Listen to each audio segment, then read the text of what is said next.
നമസ്കാരം, മധുസൂദന കുഞ്ഞൻപിള്ളയാണ്. എൻ്റെ കഥകളൊക്കെ നിങ്ങൾ കേൾക്കുന്നുണ്ട് എന്ന് വിചാരിക്കുന്നു. എൻ്റെ ചാനൽ സബ്സ്ക്രൈബ് ചെയ്യാത്തവർ ചെയ്യുക, നല്ലതാണെങ്കിൽ ഷെയർ ചെയ്യുക. ഇപ്പോൾ ഉത്സവ സമയമാണല്ലോ. നമുക്ക് ഉത്സവത്തിൽ വളരെ സന്തോഷം തോന്നുന്ന, അല്ലെ കാഴ്ചയ്ക്ക് വലിയ കൗതുകം ഉളവാക്കുന്ന ഒരാളാണ് ആന.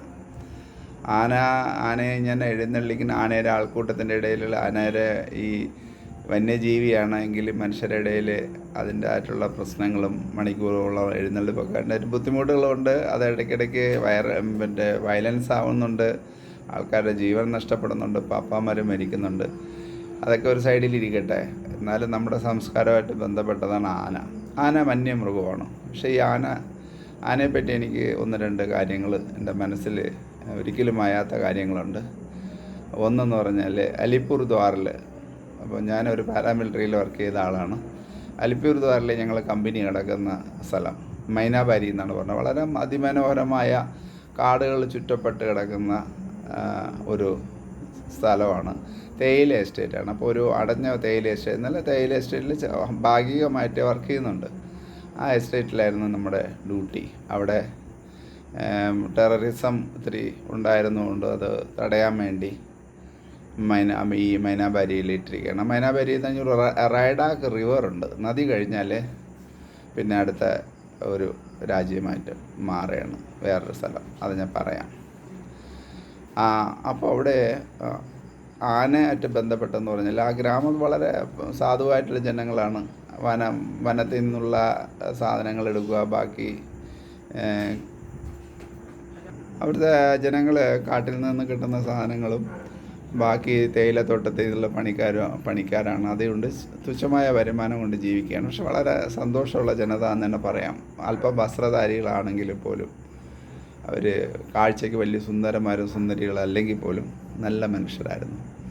അപ്പോൾ അങ്ങനെ ഇരിക്കുമ്പോൾ ഞാൻ ഈ ഗ്രാമങ്ങളിൽ നടന്നപ്പോൾ ഒരു വീട്, എല്ലാ വീട്ടിൻ്റെ ഇടയിൽ ഒരു വീട് തകർന്ന് കിടക്കുന്ന ഒരു വീട് കണ്ടു. അപ്പോഴാണ് ആ വീട്ടിൻ്റെ കാര്യങ്ങൾ ചോദിച്ചപ്പോഴാണ് മനസ്സിലായത്. ആ വീട് ഒരു ആന തകർത്ത വീടാണ്. ഒരു ഗ്രാമത്തിൻ്റെ നടുക്ക് ഒരു വീടിനെ തകർത്തിരിക്കുകയാണ്. അപ്പോൾ അതെന്താണ് എന്നുള്ളത് അന്വേഷിച്ചപ്പോഴാണ് അത് പറയണത്.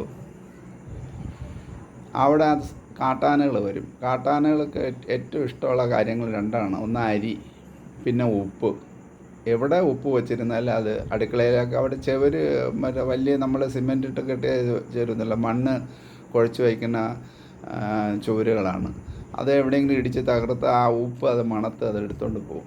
അപ്പം ഈ കാട്ടാനകളെ കൊണ്ട് ആൾക്കാർ വളരെ വിഷമിച്ചിരിക്കുകയാണ് യഥാർത്ഥത്തിൽ. അവിടെ കൃഷിയൊക്കെ തന്നെ ഏകദേശം ഒരു പരുവാകുമ്പോഴത്തേക്ക് അവർ രാത്രി ഉറക്കമില്ലാതെ മച്ചാനൊക്കെ കെട്ടി, മച്ചാനെന്ന് പറഞ്ഞാൽ തടിയിൽ ഇങ്ങനെ കെട്ടി അതിൻ്റെ പുറത്ത് കയറിയിരുന്ന് പാട്ടയൊക്കെ അടിച്ച് രാത്രി മുഴുവനും ലൈറ്റൊക്കെ കത്തിച്ച് ശബ്ദം ഉണ്ടാക്കി, അല്ലെങ്കിൽ ആന വന്ന് ഈ നെൽകൃഷിയൊക്കെ നശിപ്പിച്ച് പോകും. അപ്പോൾ ആ വീട്ടിൻ്റെ കാര്യത്തിലോട്ട് ഇപ്പോൾ ആ വീട്ടിൽ ഒരു സാധുവായിട്ടുള്ള ഒരു ആളും ഒരു വയസ്സായ 2 പേര് താമസിക്കുന്ന. അപ്പോൾ അവിടെയൊക്കെ എല്ലാ വീടുകളിലും നല്ല ആയുധങ്ങളുണ്ട്.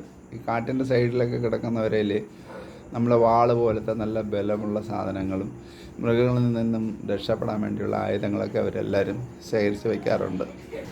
അപ്പോൾ അങ്ങനെ ശൂല, അമ്പ് അങ്ങനത്തെ ആയുധങ്ങളൊക്കെ ഉണ്ട്. എങ്ങനെയെങ്കിലൊക്കെ ഈ മൃഗങ്ങൾ വന്ന് അതിൽ നിന്ന് രക്ഷപ്പെടാൻ വേണ്ടിയുള്ള എല്ലാം ഒരു മുൻകരുതി. ഒരു ദിവസം രാത്രി ഒരു പാത്രം തട്ടി വീണുകൊണ്ട് നോക്കിയപ്പോഴാണ് ഒരു തുമ്പിക്കൈ മാത്രം ഒരു ജനൽ വഴി അവരെ ഉപ്പെടുക്കാൻ വരെയാണ്. അപ്പോൾ ആ ദേഷ്യത്തിൽ എന്ത് ചെയ്യുമെന്ന് പറഞ്ഞാൽ അദ്ദേഹം ഒരു വാള് പോലത്തെ ഒരു സാധനം എടുത്തു, അതിനെ ആഞ്ഞു വെട്ടി. അപ്പോൾ ആ തുമ്പിക്കൈ അറ്റുപോയപ്പോൾ ആന വിളിച്ചുകൊണ്ട് അത് എവിടെയോ ആൾക്കൂട്ടം ഓടിപ്പോയി. സത്യം പറഞ്ഞാൽ ഒരു ആനയുടെ തുമ്പിക്കൈ നഷ്ടപ്പെട്ടാൽ അതിൻ്റെ ജീവിതം വളരെ കഷ്ടമാണ്. പിന്നെ അതിന് ആഹാരം എടുക്കാൻ പറ്റില്ല. ചെറുപ്പത്തിൽ ജന്മനാലെ തുമ്പിക്കൈ ഇല്ലാത്ത ആനകൾ ജനിക്കാറുണ്ട്. അത് അവർ അഡ്ജസ്റ്റ് ചെയ്ത് നേരത്തെ കഴിക്കും. പക്ഷേ തുമ്പിക്കൈ ഉള്ളത് നഷ്ടപ്പെട്ടാൽ വലിയ പ്രയാസമാണ്.